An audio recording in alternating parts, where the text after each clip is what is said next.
میرے بھائی، میں نے کہا میرا عنوان جو میں نے منتخب کیا نسل نو کی تربیت ہماری اور آپ کی ذمہ داری، تو سب سے پہلے ہم یہ سمجھ لیتے ہیں کہ ہماری ذمہ داری سے مراد کس کی ذمہ داری ہے؟ ایک بات آپ کو معلوم ہے، جب مجلس میں بیٹھ کر ہم سنتے ہیں ہماری ذمہ داری، تو ہم میں سے ہر آدمی مانتا ہے ہم سب کی ذمہ داری، بہت کم ایسے آدمی ہیں جو مانتے میری ذمہ داری۔ ہم یہ مانتے ہیں ہم سب کی ذمہ داری، قوم کی ذمہ داری، لیکن یہ محسوس کرنا کہ یہ میری ذمہ داری ہے اصل میں ایک انقلابی مرحلہ، ایک انقلابی قدم ہے۔ اور اکثر ایسا ہوتا ہے کہ ہم ہماری ذمہ داری کو ہماری ذمہ داری تک ہی چھوڑ دیتے ہیں، میری ذمہ داری کے مرحلے تک لانے میں ناکام ہوتے ہیں یا سوچتے ہی نہیں اس معاملے میں۔ اسی لیے آئیے سب سے پہلے میں اسی نقطے پہ بات کر لیتا ہوں کہ نسل نو کی تربیت کی ذمہ داری کس پر ہے، کون اس کا ذمہ دار ہے۔ میں آپ کو نمبر وار گناتا ہوں۔ سب سے پہلے ذمہ دار والدین ہیں۔ آپ اگر والدین ہیں، ماں ہیں، باپ ہیں، آپ کی اولاد آپ کی ذمہ داری ہے۔ دیکھو اللہ تبارک و تعالیٰ نے اولاد عطا کی ہے نا، اولاد اللہ کی نعمت، اس سے ہمارے جذبہ شفقت کو، ہماری ممتا کو تسکین ملتی ہے۔ باپ ہو تو شفقت ہے، ماں ہو تو ممتا ہے، اس کی تسکین ہوتی ہے، اس سے ہمیں ایک نام ملتا ہے، اس سے ہماری نسل آگے بڑھنے کے دروازے کھلتے ہیں، اس سے سماج اور معاشرے میں ہمیں ایک پہچان ملتی ہے۔ اور اگر اولاد قابل رہی، اولاد اگر سمجھدار رہی، ہماری اور آپ کی نیک نامی میں اضافے کا باعث بنتی۔ دنیا کے بہت سارے فائدے اس سے اللہ نے جوڑے۔ اولاد نعمت، اسی لیے آپ دیکھو انبیاء علیہ السلام، اگر آپ ان کی دعاؤں میں دیکھو کہ انبیاء نے دنیا میں سے کیا مانگا اللہ تعالیٰ سے۔ آخرت تو سارے انبیاء مانگتے تھے، لیکن انبیاء نے کیا دنیا سے کیا مانگا؟ اللہ سے مانگا تو دنیا میں سے کس چیز کی دعا کی؟ تو آپ کو واضح طور پہ نظر آئے گا کہ انبیاء نے دعائیں کی ہیں تو اولاد کی دعائیں کی۔ اولاد اللہ کی بہت بڑی نعمت، لیکن میرے بھائیو یاد رکھو یہ اولاد جتنی بڑی نعمت ہے اتنی بڑی ذمہ داری ہے میری اولاد۔ ہم والدین ان کی تربیت کے ذمہ دار ہیں۔ اللہ تبارک و تعالیٰ نے قرآن مجید میں صاف لفظوں میں بیان فرمایا، انما اموالکم و اولادکم فتنہ، انما اموالکم و اولادکم فتنہ۔ لوگوں سن لو، یہ جان لو کہ تمہاری اولاد اور تمہارا مال تمہارے لیے فتنہ ہے، آزمائش ہے۔ یہ صرف نعمت نہیں، اللہ کے پاس جا کے جواب دہی کرنی ہے۔ آپ کا بیٹا، آپ کی بیٹی، آپ کے اپنے بچے چھوٹے ہو بڑے ہو، یا آپ کے اپنے بچے آپ کی ذمہ داری ہے۔ آپ کو اپنے بچوں کی ذمہ داری کو سمجھنا پڑے گا۔ آپ ذمہ دار ہیں اپنے بچوں کے بارے میں۔ روز قیامت اللہ پوچھے گا، آپ کو حساب دینا پڑے گا۔ بچہ بگڑ گیا، آپ کہہ نہیں سکتے میں کیا کروں بچہ بگڑ گیا، آپ کہہ نہیں سکتے میں کیا کروں بچہ قابو سے باہر ہو گیا۔ اللہ پوچھے گا تم نے ان کو سدھارنے، سنبھالنے، سنوارنے کے لیے پہلے کیا کیا؟ اللہ پوچھے گا، حساب دینا پڑے گا۔ آپ اور ہم سب سے پہلے والدین کی حیثیت سے ذمہ دار ہیں، اپنے آپ کو اس ذمہ داری کا سب سے پہلے ذمہ دار مانیں کہ یہ میرے اور آپ کے کندھوں پر ذمہ داری، یہ میری اور آپ کی گردن پہ ہے بوجھ کہ ہم اور آپ اپنی اولاد کی تربیت کی فکر کریں۔ اور بھائیو دیکھو ایک بات میں آپ کو بتاؤں، ہمیں سے بہت سارے لوگ یہ سمجھتے ہیں کہ یہ تربیت بچپن میں ہوتی ہے، بچے لڑکپن میں آتے ہیں، جیسے ہی بچے بڑے ہونے لگتے ہیں والدین کہنے لگتے ہیں بچہ سنتا نہیں، بچہ مانتا نہیں۔ یاد رکھو میرے بھائی، اسلامی شریعت مجھ کو اور آپ کو بتاتی ہے بچے چھوٹے ہوں کہ بالغ ہوں یا بڑے ہوں، ماں باپ آپ کی ذمہ دار، آپ سرپرست، اللہ تعالیٰ کے پاس آپ کو جواب دہی کرنی ہے۔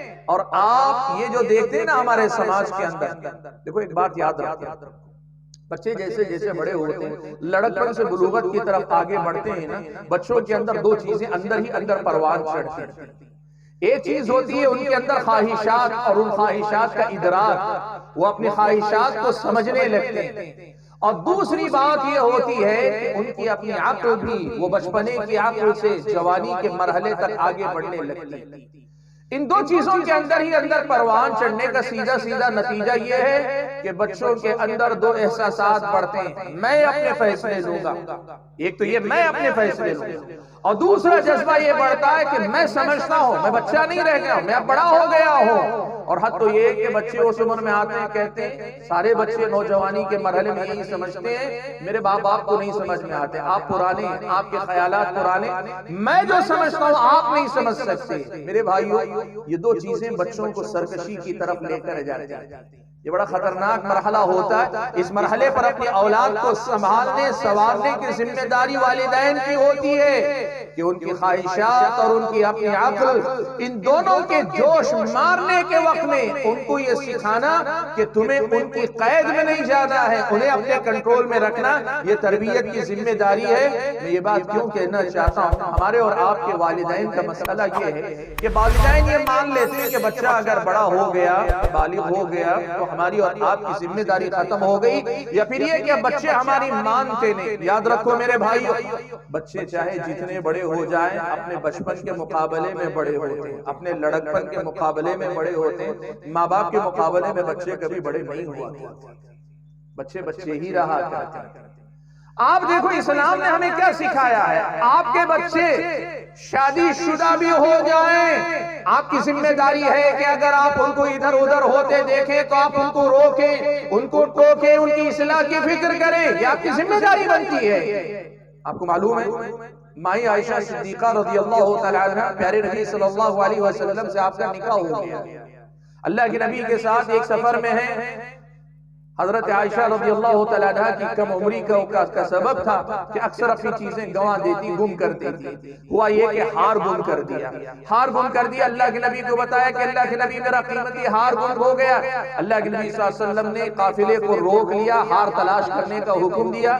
ہار کی تلاش جاری تھی کہ نماز کا وقت آ گیا۔ عربوں کا طریقہ یہ ہے کہ وہ پڑاؤ وہیں ڈالتے ہیں جس جگہ پانی کی سہولت ہو، تاکہ جانوروں کو بھی پانی ملے، انسانوں کی بھی ضرورت پوری ہو۔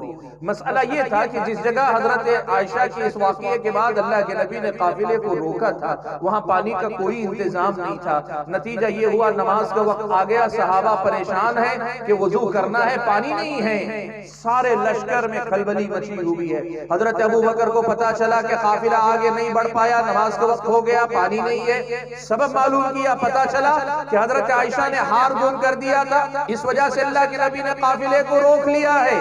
حضرت ابو بکر آئے، اللہ کے نبی صلی اللہ علیہ وسلم کے خیمے میں داخل ہوئے، دیکھا حضرت عائشہ بیٹھی ہوئی ہیں اور اللہ کے نبی صلی اللہ علیہ وسلم اپنا سر حضرت عائشہ کے زانوں پہ رکھے ہوئے ہیں۔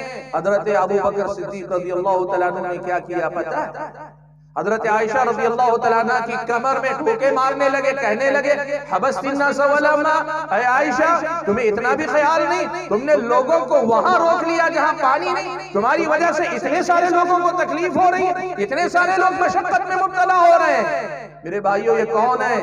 نبی کی بیوی ہے، عائشہ ہے، شادی ہو گئی ہے، نبی علیہ السلام کے نکاح میں ہے، اور حد تو یہ کہ اللہ کے نبی کمرے میں خیمے میں موجود ہیں اور حضرت عائشہ کے زانوں پہ اپنا سر رکھے ہوئے ہیں۔ لیکن حضرت ابو بکر یہ سمجھتے ہیں باپ کی حیثیت سے بیٹی کی تربیت کرنا، باپ کی حیثیت سے بیٹی کو روکنا ٹوکنا یہ آپ کی ذمہ داری ہے۔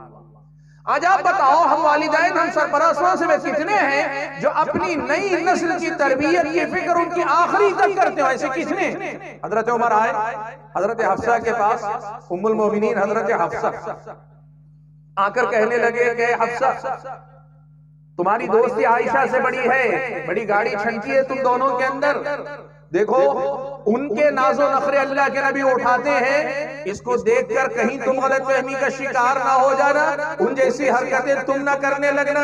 ضروری نہیں کہ اللہ کے نبی عائشہ کے نخرے اٹھا رہے تو تمہارے بھی نخرے اٹھا لیں گے، اس لیے ذرا سنبھل کے رہنا۔ سبحان اللہ، یہ ابو بکر ہیں، یہ عمر ہیں، یہ دونوں خواتین امہات المومنین ہیں اور اللہ کے نبی ترکے بیویاں ہیں، اور خاندان نبوت کے ان چراغوں کو تربیت سے آج بھی محروم نہیں کیا باپ ہوتے ہوئے ابو بکر نے، عمر نے۔ میرے بھائیو، آج میری اور آپ کی نئی نسل کو اور ہم والدین کو سمجھنا چاہیے کہ اولاد کی تربیت کی ہماری ذمہ داری ہے کہ وہ بچے ہمارے بچے ہیں، وہ چھوٹے تھے تو جس طرح انگلی پکڑ کے ہم لے کر چلتے تھے، بڑے ہو جائے تو شاید انگلی پکڑنے کا وقت نہیں ہوگا، لیکن ایک صحیح بات، صحیح مشورہ، غلطی پہ صحیح وقت پہ ٹوکنا، تنبیہ کرنا، صحیح بات بتانا، یہ آپ کی ذمہ داری ہے، اور کل روز قیامت اللہ تعالیٰ آپ سے پوچھنے والا ہے۔